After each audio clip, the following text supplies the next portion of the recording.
कि मंदिर में दाना चुगकर चिड़िया मस्जिद में पानी पीती थी, कि मंदिर में दाना चुगकर चिड़िया मस्जिद में पानी पीती थी। सुना था कि राधा की चुनरी कोई सलमा बेगम सीती थी, कि एक था रसखान जो रघुपति राघव गाता था, कि एक था रसखान जो रघुपति राघव गाता था, और एक था प्रेमचंद जो लोगों को ईदगाह सुनाता था। कल एक कोलियरी क्षेत्र का आदमी हमसे मिला, काफी सीनियर था, वो वर्कर था वहां का, हमारे साथ फोटो लिया। बोले फोटो को क्या कीजिएगा? बोला बस कुछ नहीं, जनरल मैनेजर को व्हाट्सएप कर देंगे, मेरा काम हो जाएगा। लेकिन हमने कभी सपने में भी नहीं सोचा था कि जो संख्या 50 में थी वो कभी 50 लाख और 5 करोड़ तक जाएगी, ये हम लोगों ने सपने में भी नहीं सोचा था। तो फिर कारण क्या था?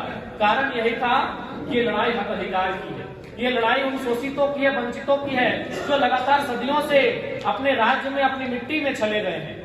आज 40% इस भूभाग में खनिज संपदा होने के बाद भी हमारे लोग मैक्सिमम प्रदेशों में, विदेशों में प्रवास करते हैं।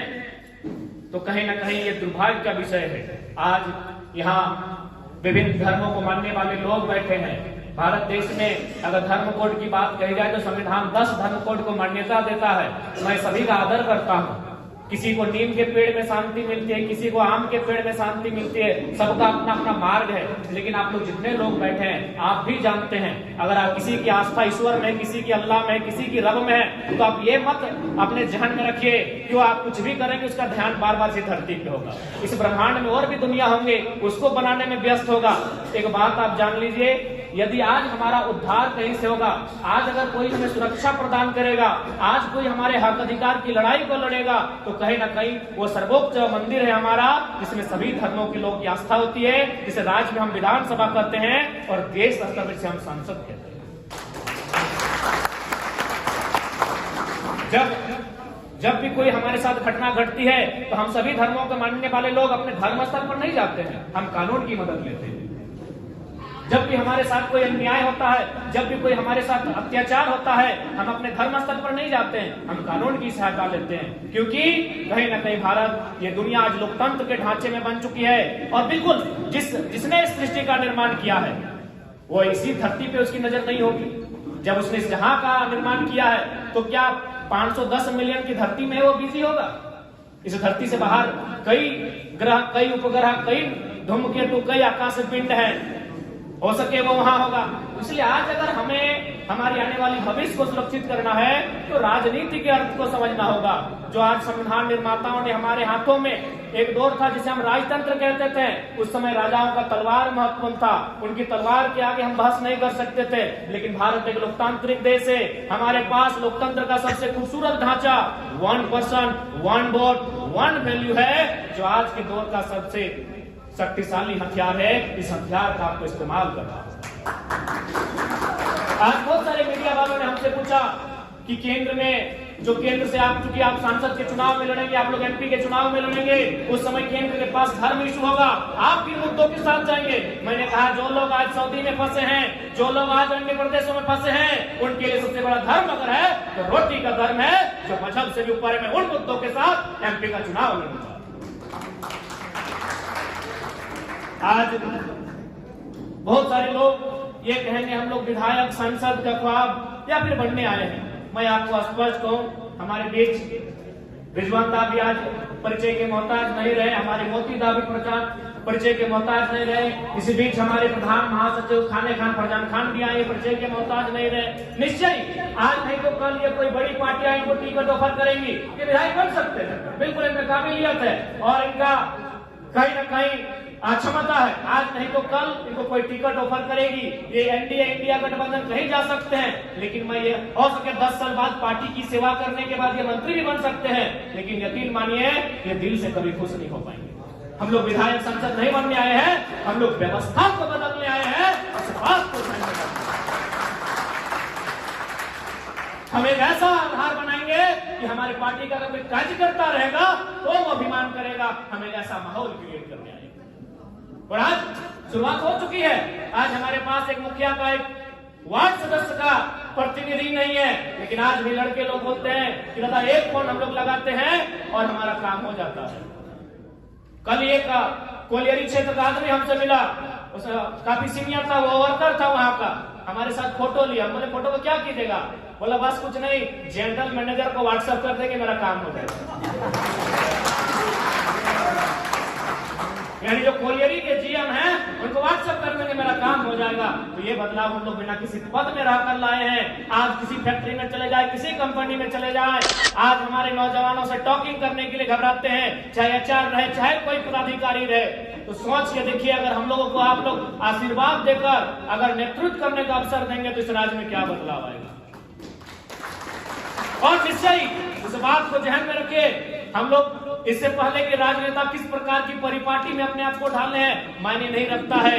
आज हम लोगों के ऊपर जो आस्था इस राज्य की जनता ने दिखाया है, इससे हम लोग किसी भी प्रकार से विश्वासघात नहीं करेंगे, किसी प्रकार का विश्वासघात नहीं होगा। क्योंकि अगर हमें एमपी का चुनाव लड़ना, तो आप लोग भी जानते हैं अभी भारत देश में 2 ही पार्टियां हैं जो एमपी के चुनाव में दमदार रहेंगी, एक इंडिया गठबंधन है, एनडीए गठबंधन है। और मैं आपको कोई झूठ बात नहीं, न हवा हवाई बात नहीं, दोनों पार्टियों के बड़े लीडर हमसे संपर्क करते हैं कि आप बोलिए, आपको 3-4 सीट है, इनमें आप नाम लेके बोलिए कि लोकसभा किस सीट से लड़ना पसंद करेंगे। इन 2 वर्षों ने हम लोगों ने अपनी काबिलियत को इतना बनाया है। और एक बात बताइए, 29 साल का लड़का कौन नहीं चाहेगा यार कि एनडीए चाहे इंडिया से उठकर दिल्ली पहुंच जाए। लेकिन क्या होगा, हम तो एमपी बन जाएंगे, लेकिन आज जो झारखंड की जनता जो एक उम्मीद से देख रही है कि कोई आएगा उस विधानसभा के भीतर, कोई जाएगा उस राजधानी के भीतर, कोई जाएगा देश की राजधानी में जो हमारी बातों को रखेगा। आप भी जानते हैं, चाहे एनडीए गठबंधन हो, चाहे इंडिया गठबंधन हो, जो एमपी एमएलए क्यों ना रहे, वो कहीं ना कहीं दिल्ली से संचालित होता है। और दिल्ली से संचालित होने वाला नेतृत्व हमें नहीं चाहिए। दिल्ली को पारसनाथ के पहाड़ में बैठाए, हमें ऐसा नेतृत्व चाहिए। आज यही कुछ दिन पहले हम गिरिडीह लोकसभा के अंतर्गत पेटवाल क्षेत्र गए थे, वहां 3 सड़क बन के आया है।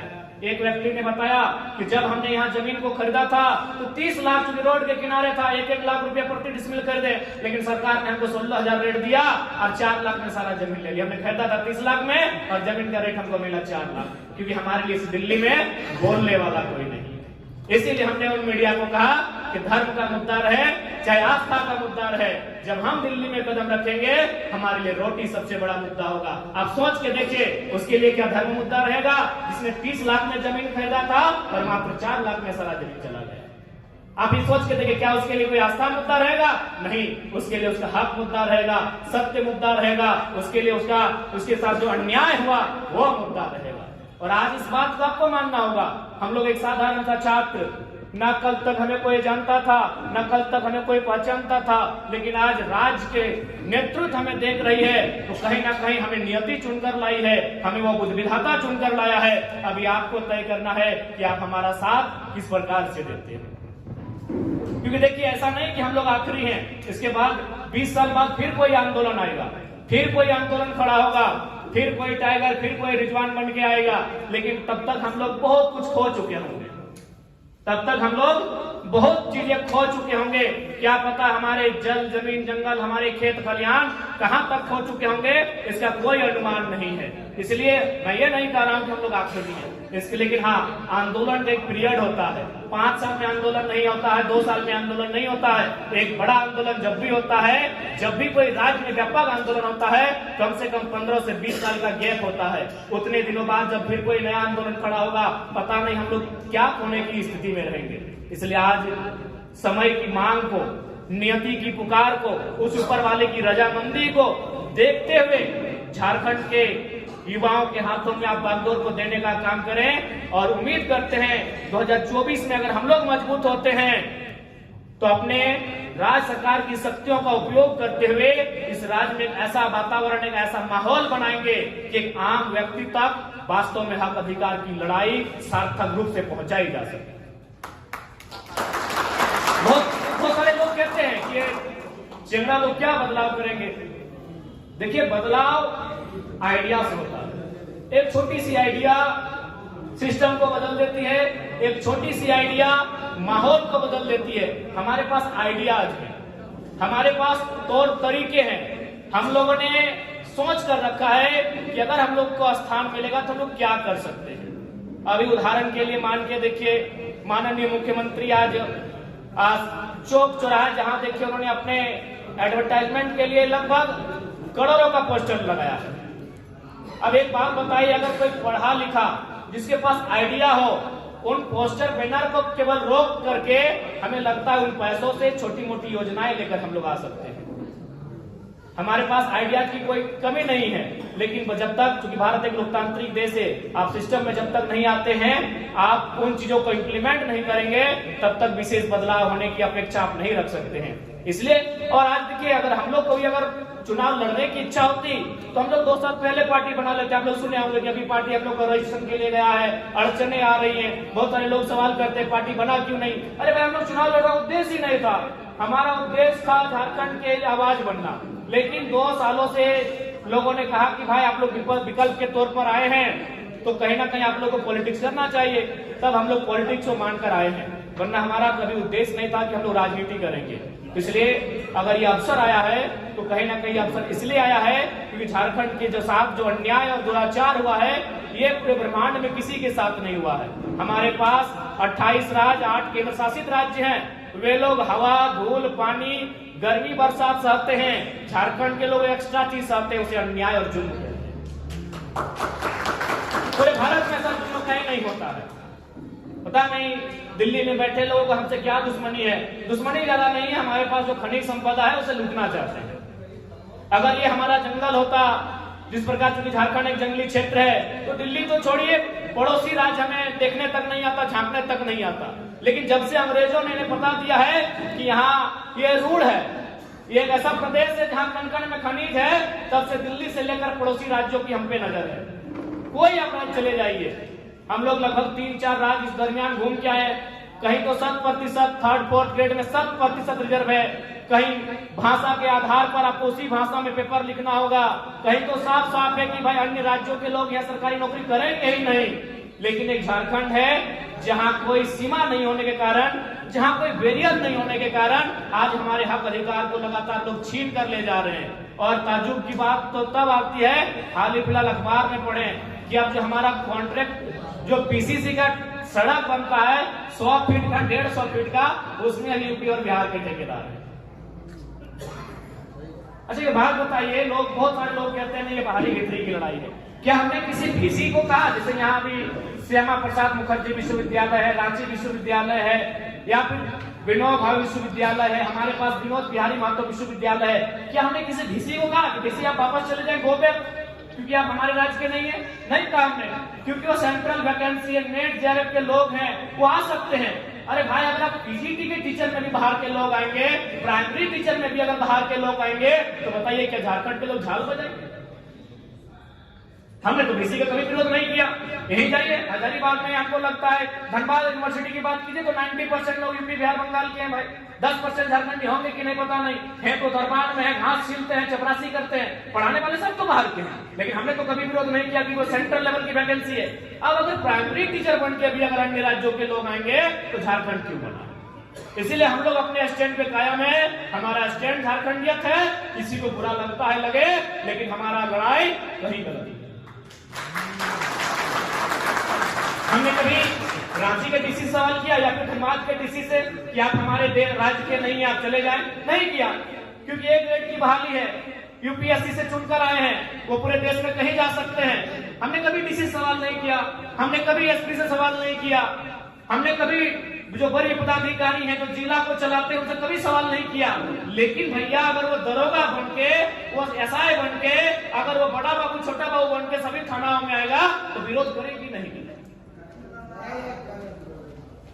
हमारे लोग आपके राज्य में जिस प्रकार से जाते हैं, जो सम्मान पाते हैं, उसी सम्मान के आप यहाँ हकदार हैं। हमारे लोग महाराष्ट्र में भी हैं, हमारे लोग तमिलनाडु में भी हैं, हमारे लोग कर्नाटका में भी है, हमारे लोग गुजरात में भी हैं, हमारे लोग हैदराबाद में भी हैं। तो हमारे राज्य के लोग बाकी राज्यों में जो सम्मान, जो हकदार पाते हैं, आप उसके हकदार हैं कि भारत एक संवैधानिक देश है। लेकिन आप ये कहेंगे कि सर्वे सर्वा अगर आप रहेंगे और अगर हम लोग चुपचाप रहेंगे तो ये गलत बात है। इसलिए आज झारखंड के जनमानस को इस विषय में गंभीर होकर सोचना होगा। और आज ये लड़ाई इसी बात की है कि आज सभी अपने वोट के पावर को समझे, अपने वोट की वैल्यू को समझे, और इस बार जो चुनाव हो, जिनको मतदान देते हैं उनसे सवाल करें। आज चूंकि रिजवान बता रहे थे कि नहीं, हमारे साथ गिरिडीह से, बगोदर से बहुत सारे साथी आएंगे, स्वाभाविक मैं देख भी पा रहा हूँ, पहचान भी पा रहा हूँ। जहां तक बगोदर का सवाल आता है, बगल में बिशुनगढ़ है, उसके बगल में डुमरी है, उसके बगल में नावाडी है। सबसे ज्यादा अगर प्रवासी मजदूर कहीं से है तो बगोदर से है, बिशुनगढ़ से है। तो भाई जिस राज्य में 40% खनिज संपदा, अगर वहां के लोग पलायन करेंगे, कारण क्या है? नई नीति का। नीति क्यों नहीं बन रही है? न नेताओं की नीयत ठीक नहीं है। जिस दिन हमारे नेताओं की नीयत ठीक हो जाएगी, इस राज्य में नीति बनेगी, और जो लोग पलायन कर रहे हैं कम से कम संख्या में पलायन करेंगे और अपने राज्य में ही रोजी रोजगार करेंगे। भला कौन चाहता है कि बूढ़ी माँ बगोदर में और बेटा सऊदी में, बूढ़ा बाप बिशुनगढ़ में और बेटा कुवैत में, नई नवेली दुल्हन डुमरी में और बेटा सूरत में? कौन चाहेगा भाई? ऐसी व्यवस्था कौन चाहेगा? आखिर इस रोटी की तलाश में ना उसने घर का त्याग किया है, इस रोटी की तलाश में ही ना उसने बूढ़े माँ बाप का त्याग किया है। तो क्या हमारे राज्य सरकार में ये कुव्वत नहीं है कि एक पॉलिसी बनाए? हमारे पास अनुमान हजारों हजार कंपनियां हैं, हजारों हजार फैक्ट्रियां हैं। अरे उतना तो छोड़िए, अगर आज के डेट से अगर हमारे लीडर अगर ये प्रण ले लें कि हम लोग फैक्ट्रियों में चंदा नहीं लेंगे, तो मैं पूरे विश्वास के साथ कहता हूं एक एक फैक्ट्री में 100 को रोजगार आज के डेट से निर्माण हो जाए। यानी वो जितना लोगों को पैसा देंगे मंत्रियों को, अगर वो ना लिया जाए तो 100 को रोजगार होगा।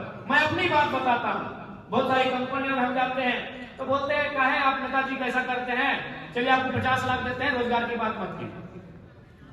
जो लोग आप बोलते हैं कि ज्वाइनिंग करवा दीजिए, उनकी बात मत कीजिए। तो बारीकी से 2 सालों में एक चीज समझ में आया कि अगर इनकी नीयत ठीक हो जाएगी और ये अपना चंदा केवल फैक्ट्री और कंपनियों से ना ले, तो मेरा मानना है एक एक फैक्ट्री फिर से एवरेज 100 को रोजगार देगी। तो हमको लगता है बड़ी बड़ी कंपनियां 25 से 30 हजार होंगी, कुल तो 50 से पार होंगी। तो आप गुना भाग करके देख लीजिए कि वन टाइम सिर्फ आज अगर 81 के 81 विधायक और हमारे 20 सांसद अगर ये प्रण ले कि हमें किसी फैक्ट्री में चंदा नहीं लेना है, चाहे वो रमटा की फैक्ट्री हो, टाटा की हो, टिस्को की हो, हिंडाल्को की हो, एचईसी की हो, या वेदांता की हो, या बीसीसीएल हो, सीसीएल हो, या ईसीएल हो, या एनटीपीसी हो, उसी दिन से इस राज्य में एक्स्ट्रा 200 को रोजगार एक कंपनी देगी। यानी नियति इनकी ठीक नहीं है, इनकी नीयत ठीक नहीं है। तो इसलिए आज हमें इस गंभीर विषय को सोचना होगा, नहीं तो आने वाली पीढ़ी शायद हमारी बोल भी नहीं पाएगी। आज तो हम लोग बोल लेते हैं, टाटा के खिलाफ बोल देते हैं, वेदांता के खिलाफ बोल देते हैं। आज तो हम लोग भ्रष्ट IAS IPS को कटघरे में लाके खड़ा कर देते हैं, सरकार को तो नींद खराब करके रखे हैं, लेकिन आने वाली पीढ़ी बोल भी नहीं पाएगी। इसलिए आज समय की मांग को देखिए, समय की डिमांड को देखिए और इस आंदोलन के महत्व को समझिए। ये आंदोलन एक जाति एक वर्ग का भला करने नहीं आया है, ये आंदोलन तमाम झारखंडी जो हाशिए पे जा रहे हैं, जो डाउन टू अर्थ जा रहे हैं, उनकी एक आवाज बन के आया है। और एक आवाज ही है कि आज इस राज्य में 2 सालों में बदलाव लाके हम लोग खड़ा कर दिए। आप किसी पॉलिटिकल लीडर से मिलिए, वो चर्चा करते हुए हमारा पाए जाएंगे। अरे राज्य की तो छोड़िए, छत्तीसगढ़ से एक मैसेज आया था, इंस्टा में बधाई दिया कि हमारे एक साथी हैं वो छत्तीसगढ़ में विधायक बन गए। बोले हमको काहे बधाई दे रहे हैं? बोला 6 महीना से खाली आपका ही वीडियो दिखा रहे हैं। हाँ, जो भी हम नाम बोल रहे हैं, देखिए दादा नाम बता रहे। देखो एक मजाक और फेंका की बात नहीं कर। छत्तीसगढ़ में सीतापुर विधानसभा, छत्तीसगढ़ में का है खाली वीडियो देखो। यानी कहीं ना कहीं ये विचारधारा ये राज्य ही नहीं, ये देश भी सुन रहा है। तो आप तो राज्य के लोग हैं, आप हमारे अभिभावक हैं, आप हमारे भाई बंधु हैं। इस विचारधारा को इस सीमा के बाहर लोग पसंद कर रहे हैं, मान रहे हैं, उसका समर्थन कर रहे हैं। आप तो हमारे लोग हैं, आपका आशीर्वाद चाहते हैं। जो हमसे बड़े हैं उनका आशीर्वाद और दुलार चाहते हैं, जो हमारी उम्र के हैं उनका हम लोग सहयोग और समर्थन चाहते हैं। इस राज्य में जो नव निर्माण की किलकारी गूंजी है, एक आंदोलन आया है, इस आंदोलन को अब राजनीति का स्वरूप देने के लिए आज हमें कहीं ना कहीं जहां से नीति नियम बनता है, उन नियमों को बनाने वाले लोग जहां पहुंचते हैं वहां खुद को स्थापित करना होगा। थोड़ा ज्यादा समय नहीं ले पाएंगे क्योंकि अस्वस्थ है और बोलने में असुविधा हो रही है। मैं आज के यह मिलन समारोह का कार्यक्रम था जिसमें मुख्य रूप से हमारे बड़े भाई रिजवान साहब अपने साथियों के साथ, अपने अभिभावकों के साथ, अपने हित शुभचिंतकों के साथ हमारे साथ जुड़े से भी जुड़े, कुछ नहीं हमारी प्लानिंग का हिस्सा था। हमेशा मौलाना सरफराज जी से भी बातचीत होती थी, हमारी प्लानिंग का हिस्सा था। और ये नियम है कि भाई कहीं ना कहीं सबका अपना अपना समुदाय कौम वर्ग होता है। मान के चले ठीक है, ब्राह्मण को कितना भी अच्छा बोलता है, कितना भी अच्छा उसका विचार होता है, लेकिन यदि हम किसी स्वर्ण समाज में जाएंगे तो हमारा वहां प्रतिनिधित्व एक स्वर्ण समाज का होना चाहिए। वो हमसे डायरेक्ट नहीं मिलेंगे, स्वाभाविक है। यदि हम किसी अनुसूचित जनजाति वर्ग के सामने जाएंगे तो हमारा प्रतिनिधित्व उस वर्ग का होना चाहिए जो हमें वहां तक लेकर जाएगा। तो इसीलिए हमारी प्लानिंग का ऐसा था कि आप जो आपका वर्ग है, जिसे अब तक लोगों ने दिग्भ्रमित करके रखा है, उस वर्ग को आप एकत्रित कीजिए, उस वर्ग को आप जागृत कीजिए, उस वर्ग को आप एकजुट कीजिए। और हम लोग स्पष्ट कहेंगे, हम लोग सामाजिक न्याय की विचारधारा वाले लोग हैं। जिनका 1% आबादी होगा, अरे जिनका 0.1% आबादी होगा, हम उनको इग्नोर नहीं कर सकते हैं। इस राज्य में अल्पसंख्यक की आबादी 15% है, कोई भला इग्नोर कैसे कर? हम सामाजिक न्याय के पक्षधर हैं, हम लोग सामाजिक न्याय को मानते हैं। अगर कोई 1% भी है इस राज्य की आबादी में, उससे भी कम है, तो हम लोग उनको साथ लेकर चलेंगे। अल्पसंख्यक वर्ग तो 15% में आता है। और हमने तो अक्सर रिजवानदा से कहा है कि रिजवानदा, आज के डेट में अगर कोई भी झारखंड में पॉलिटिक्स करे बिना MMM के नहीं कर सकता। सहयोग सबका होगा, लेकिन एक बेस होता है। सहयोग सभी वर्ग का होगा, लेकिन एक बेस होता है। इसलिए आज ये हर्ष और उल्लास का विषय है। और अक्सर जो हम पर एक समुदाय, एक वर्ग का, चूंकि ये प्लानिंग है, जब ये आंदोलन को देखा कि इस लड़के का कोई तोड़ नहीं है, इसको पैसा ऑफर करे तो पैसा लेता नहीं है, गाड़ी ऑफर करे तो गाड़ी नहीं लेता है, तब बोल जाए कुर्मी का बेटा है। आप तो देखिए हिंदू मुस्लिम भी करवाता है 2-4 लोग। तो देखा कि इसका कोई तोड़ नहीं है, इसे डिगा मैंने खरीदा नहीं जा सकता है, ये अड़ी है, अपने पथ पर अड़ी है। तो इसलिए ये भ्रामक बातें आती रही जात को लेकर, तो कभी धार्मिक बातें, अभी ना जाने 24 तक क्या क्या हथकंडे लोग अपनाएंगे, वो तो खैर कहना मुश्किल है। और आज के डेट में जानते हैं IT सेक्टर, बाकी पॉलिटिकल पार्टियों का क्या है, झूठ को सच करने में माहिर कितने हैं आप भी जानते हैं। इसलिए जब भी अगर हम लोगों पे संशय लगे, हम लोगों पे सवाल उठे, तो बस इतना याद रखिएगा कि ये वो लड़का है जिसको डॉक्टर ने सख्त हिदायत दिया कि 6 महीना बोलना नहीं है, लेकिन हमने ये कहा कि अगर हम चुप हो जाएंगे तो झारखंड चुप हो जाएगा। आज लोग भगवान की माने या ना माने, अपने आराध्य की माने या ना माने, डॉक्टर की मानते हैं। अब आप कहेंगे भाई आप ये क्या बोले कि भगवान की ना माने, खुदा की ना माने? अरे कौन सा धर्म कहता है ठगी करे चोरी करे? सभी धर्मों के नेता तो ठग रहे, चोरी कर रहे हैं कि नहीं? आज 81 में तो सभी धर्मों के नेता हैं, फिर भी राज के साथ ठगी कर रहे हैं कि नहीं? यानी वो भगवान खुदा की नहीं मान रहे हैं, लेकिन डॉक्टर की मानते हैं। हमने डॉक्टर का भी नहीं माना।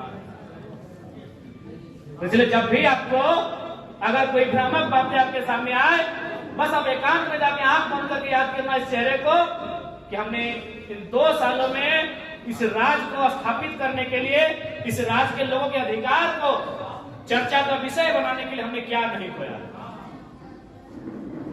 इसलिए ज्यादा ना करते हुए एक पंक्ति के साथ अपनी बातों को समापन करेंगे। और पुनः मैं धन्यवाद दूंगा हमारे रिजुदा, प्यार से इन्हें कहते हैं,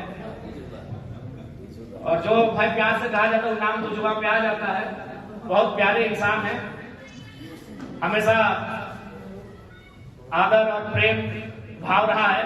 तो आज इनके नेतृत्व में जितने भी लोग हमारे साथ जुड़े, उनका आभार करेंगे, धन्यवाद करेंगे। कि मंदिर में दाना चुगकर चिड़िया मस्जिद में पानी पीती थी, कि मंदिर में दाना चुगकर चिड़िया मस्जिद में पानी पीती थी।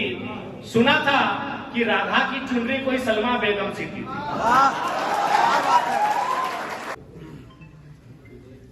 कि मंदिर में दाना चुगकर चिड़िया मस्जिद में पानी पीती थी। कि मंदिर में दाना चुगकर चिड़िया मस्जिद में पानी पीती थी। सुना था कि राधा की चुनरी कोई सलमा बेगम सी थी। कि एक था रसखान जो रघुपति राघव गाता था। कि एक था रसखान जो रघुपति राघव गाता था और एक था प्रेमचंद जो लोगों को ईदगाह सुनाता था। तो ये हमारे कि सुना था कि मंदिर से दाना चुगकर चिड़िया मस्जिद में पानी पीती थी। कि मंदिर से दाना चुगकर चिड़िया मस्जिद में पानी पीती थी। सुना था कि राधा की चुनरी कोई सलमा बेगम सी थी। एक था रसखान जो रघुपति राघव गाता था। एक था रसखान जो रघुपति राघव गाता था। एक था प्रेमचंद जो लोगों को ईदगाह सुनाता। तो ये हमारी माटी की खूबसूरती है। लेकिन कुछ लोग नहीं चाहते हैं कि हाँ हक की बात हो। कुछ लोग नहीं चाहते हैं कि शोषित वंचितों के अधिकार की बात हो। इसीलिए कभी जात के नाम पर, कभी धर्म के नाम पर, कभी आस्था के नाम पर एक दूसरे को लड़ाने का काम करते हैं। लेकिन एक बात याद रखिए, नफरत फैलाने वालों से ज्यादा मोहब्बत बांटने वालों की संख्या है। इसीलिए इतनी तबाही के बाद भी आज हम एक साथ बैठकर जीने को तैयार हैं। तो पुनः आज के इस कार्यक्रम में आदरणीय माननीय श्रद्धेय बड़े भाई रिजवान के नेतृत्व में जितने भी लोग, हमारे अभिभावक हमारे साथ आए, उनका तहे दिल से आभार, जोहार, आदाब, नमस्कार। और उम्मीद करते हैं झारखंड के लोग जिस उम्मीद के साथ हमें देख रहे हैं, उस उम्मीद के लिए हम लोग अपने प्राणों की आहुति तक, अपने आखिरी बूंद जो खून का कतरा होगा, हमारी जो अंतिम सांस होगी, निछावर करेंगे। लेकिन इस राज्य की माटी से, इस राज्य के अधिकार से, इस राज्य के लोगों के विश्वास से किसी प्रकार का समझौता नहीं होगा। ये हम लोग आपको पूर्ण विश्वास दिलाते हैं। पुनः आज की कीमती समय निकाल कर आने के लिए सभी मीडिया बंधुओं का धन्यवाद, आपका बहुत बहुत धन्यवाद। क्योंकि लोकतंत्र का चौथा स्तंभ उसकी भूमिका बन जाती है। उसकी भूमिका इसलिए बन जाती है कि जब विधायिका में बैठे लोग एक एक के घर से हजारों करोड़ का राशि मिलता है, जब कार्यपालिका के लोग कोयला के काले धंधे में व्यस्त हो जाते हैं, और जब न्यायपालिका में भी न्याय की उम्मीद टूट जाती है, तब पत्रकारिता का रोल बहुत बड़ा हो जाता है, उनका जिम्मा, उनकी जवाबदेही बड़ी हो जाती है। ऐसे में जितने भी मीडिया हाउस के लोग आए हैं, उनका धन्यवाद, झारखंडी जोहार करते हैं।